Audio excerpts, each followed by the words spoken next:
And dementia is a very, very cruel condition because the body is there, but the mind goes.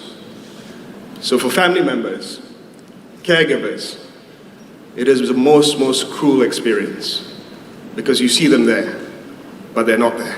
I have seen my father-in-law deteriorate over the years. You don't see him in public anymore because the dementia has deteriorated to the point where, of course, he cannot function normally anymore.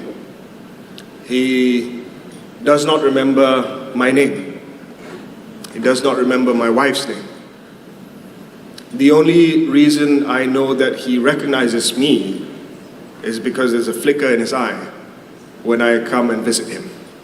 Otherwise, I don't know if he registers that I'm there or not.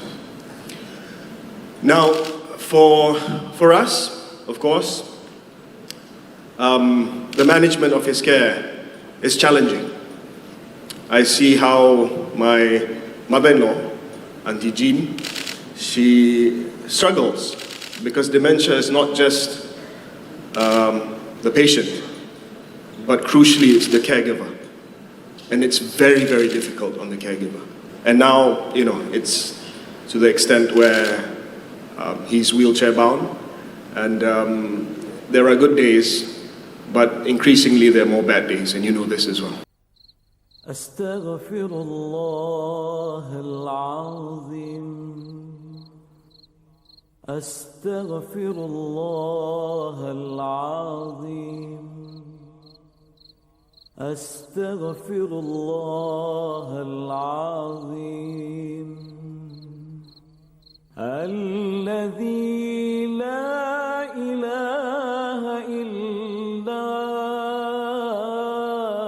هو الحي القيوم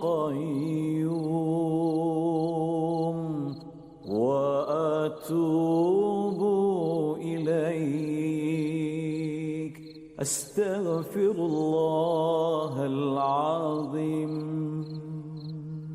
أستغفر الله العظيم أستغفر الله العظيم الذي لا إله إلا هو الحي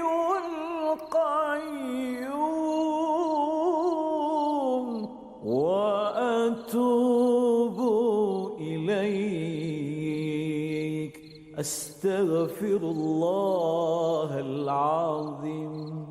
Hai, Assalamualaikum. So hari ni nak cakap pasal dementia sebab dementia ni antara problem yang paling common kalau dalam keluarga tua. Orang tafsirkan terus sebagai nyanyuk lah. Tapi sebenarnya orang tak tahu problem kepada dementia ni dia ada banyak. Dan dementia ni tak semuanya macam nyanyuk yang terus tak boleh ingat apa-apa. Dia ada reversible dementia dan juga irreversible dementia. So reversible ni biasanya due to penyakit-penyakit lah. Macam kita ada jangkitan dekat otak ke, kalau kita macam kekurangan nutrisi ke, kita makan ubat ataupun dadah yang tak sepatutnya ke pun boleh lead kepada nyanyuk. Tapi reversible, maksudnya state of mind dia tu still boleh return to normal lah. Tapi kalau irreversible dementia ni memang di mana keadaan otak dia memang terus terjejas dan dah tak boleh nak return to normal balik. Kalau irreversible ni biasanya disebabkan penyakit lah, and penyakit yang paling common adalah penyakit Alzheimer yang selalu jadi dekat orang tua. Tapi ada juga orang muda yang kena, cuma tak ramai lah, kita panggil macam exclusive case macam tu lah. Alzheimer dengan dementia ni beza sebab dementia ni dia macam term payung besar tau. Dia memayungi pelbagai-pelbagai sebab ataupun pelbagai-pelbagai penyakit kepada hilang ingatan ni. Tapi Alzheimer ni adalah salah satu penyakit ataupun salah satu punca kepada dementia. Alzheimer ni bawah irreversible dementia. So once pesakit tu memang dah didiagnose ada Alzheimer, memang kita dah tengok dia punya scan otak dia apa semua, memang dia ada kerosakan kekal pada otak dia, memang dah tak boleh return back to normal dah. Cuma kenapa saya nak cakap pasal dementia ni, sebab saya saya rasa penting untuk orang tahu yang dementia ni kita boleh cari cara untuk kita stopkan dia punya progression sebelum dia rosak dan kekal yang lebih teruk lah. Punca nyanyuk yang paling banyak adalah Alzheimer lah, sebab biasanya kalau kita cakap nyanyuk ni dia memang hilang ingatan dan tak boleh ingat balik lah. Ada juga orang yang panggil lupa ingatan ni nyanyuk, tapi sebenarnya dia hilang ingatan tu sementara je, macam tu.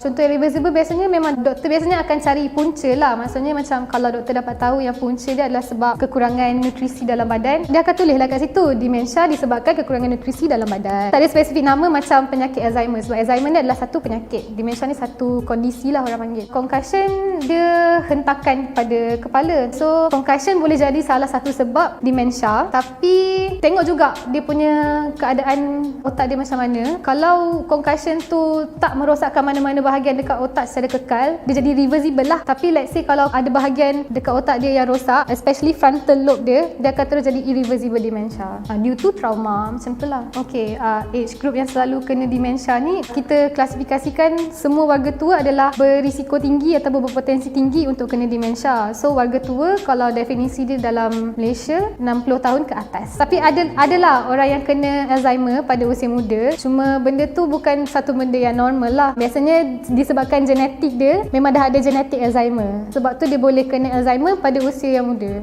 Okay, so macam mana kita nak bantu orang-orang yang ada dementia ni supaya dia punya keadaan tak lebih teruk daripada keadaan dia yang masa dia mula-mula kena tu. So kita kena tahulah tanda-tanda orang yang kena dementia ni. So first of all, tanda-tanda orang yang kena dementia adalah dia lupa pada benda-benda yang baru. Kita panggil short term memory. So biasanya antara tanda awal orang dementia ni, dia memang tak ada kebolehan untuk simpan short term memory. So let's say kita tanya dia, tanyalah macam atuk nenek kita ke, atuk hari ni hari apa, dia tak boleh nak ingat. Tapi kalau kita tanya dia pasal sejarah dia dulu ke, dia kerja apa dulu, dia buat apa tahun lepas, 2-3 tahun lepas, dia still boleh ingat lagi. Itu tanda pertama lah, dia hilang short term memory. Tanda kedua orang dementia ni, dia ada behavioral change. Maksudnya orang-orang yang start nak ada dementia ni, dia lebih senang marah, dia lebih senang sedih, dia lebih senang emosi. Jadi kalau nampak warga tua ataupun orang yang dah ada behavioral change tu, itulah masa untuk orang-orang tersebut jumpa dengan doktor dan minta bantuan yang sepatutnya. Kalau dementia yang disebabkan oleh Alzheimer ni, dia akan affect frontal lobe dulu. So dia nak buat keputusan pun dia dah kekurangan kebolehan untuk buat keputusan,